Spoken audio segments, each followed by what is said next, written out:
So het jy jouself al afgevra of jy hierdie Jesus,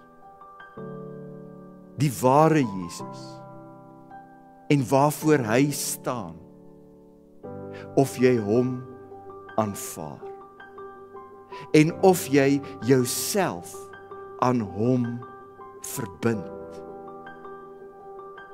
Weet jy waarvoor hy regtig staan? En wat maak jy met die andersheid van hierdie gebore kindjie teenoor al die liggies en die blink en die lawaai en die gekuier en die oordaad? Want broeders en susters, weet dit maar. Meeste mense wat in hierdie tyd ewe entoesiasties saam sing aan Stille Nag, sal enkele weke later eerder niks met hierdie Jesus te doen wil hê nie.